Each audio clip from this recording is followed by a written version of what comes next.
大家好，我是客家小林，欢迎你来到我的频道，也非常感谢你在百忙之中观看我的视频。现在是秋冬季节，也是呼吸道疾病诱发的高峰期。在秋冬交换的这个季节，我想给大家分享一道治咳嗽的妙方。大家都知道，在这个季节如果没有注意好身体，就会很容易得风寒。身体如果受到风寒，就会很容易引起咳嗽。所以今天我把治咳嗽的好方法告诉大家。得到风寒，一般咳嗽都是白色的痰，还感觉很粘稠的那种。如果你的喉咙里面有这种痰，就请你不要再焦虑，可以煮这种苹果陈皮罗汉果茶来试试吧。可以连续喝几天，效果才会更好。苹果陈皮罗汉果茶是属于食疗，喝了对身体也没有坏处，所以平常都可以煮来喝，对喉咙还有肺部都有很好的帮助。风寒引起的咳嗽一般都是痰很多，好像痰吐也吐不完一样，非常的难受。有时候稍微吹到一点风，身体就会着凉了，症状就会更加严重。现在我们准备的材料有陈皮，陈皮的用量大约6到7克就可以了，罗汉果1颗，还有苹果，苹果用1颗或者是2颗都可以。首先把陈皮、罗汉果还有苹果都洗干净，还有把洗好的罗汉果把它先捏碎，这样在煮罗汉果的时候才能把它的味道完全煮出来。要挑选罗汉果的时候，就要选大颗的罗汉果是最好。大颗的罗汉果它的皮是比较厚，还有肉比较多。陈皮是要选用新会那边出产的陈皮，效果是最好的。新会是一个地方的名字，是在大陆广东省江门市。在大陆广东有3宝，其中新会陈皮就是广东3宝之一。都说1两陈皮1两金，很多年以来新会陈皮价格也是居高不下，真的是很贵。而且陈皮存放的年份越高，价格就会越高。存放的年份越高的陈皮，效果也会越好，陈皮的外表也是越黑，像黑金刚一样。我今天选用的陈皮是存放了有35年的老陈皮了，所以才会外表这么黑。虽然新会陈皮的价格很高，但它保存的方法也是要很讲究的。年份比较新的那种陈皮就不可以放在玻璃瓶里面保存，因为它含水分含比较高，要有一定年份的老陈皮才可以放在玻璃瓶里面保存。陈皮放在家里面要1年拿出来晒2次，每次大约只能晒3个小时左右就可以了。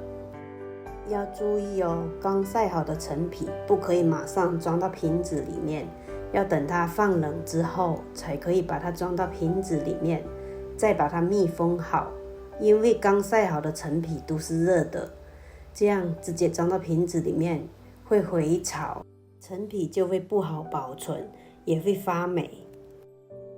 现在这3种材料都洗好了，我们就先准备一个锅子，锅子里面放入适量的水，把水烧开，再把罗汉果还有陈皮都加进去锅子里面煮，盖上锅盖，用中小火煮15分钟。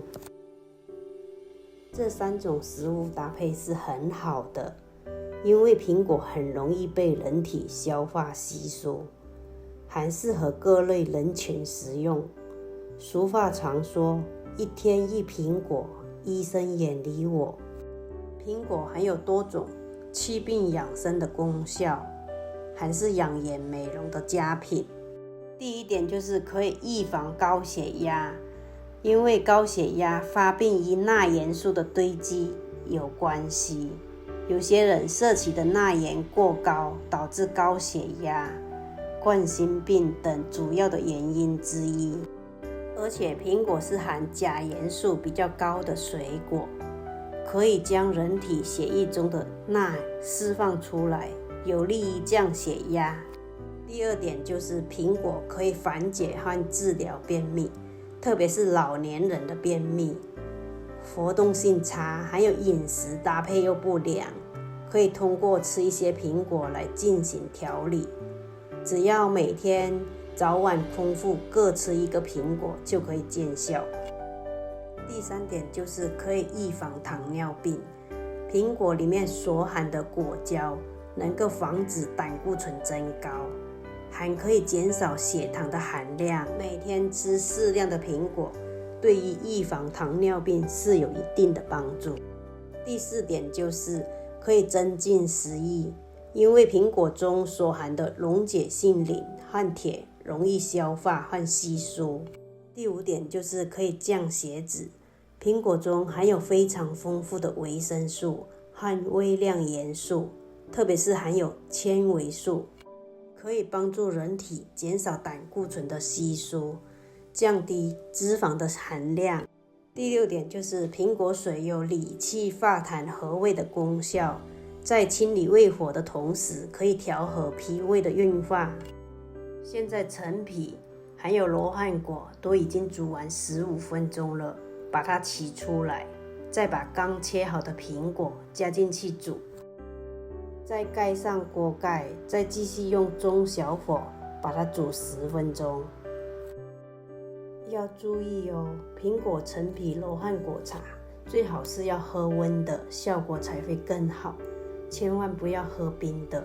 如果有放在冰箱，吃的时候要拿出来加热一下再喝，会最好。现在在等锅子里面的最后熬煮的10分钟，我给大家先欣赏一段美丽的风景。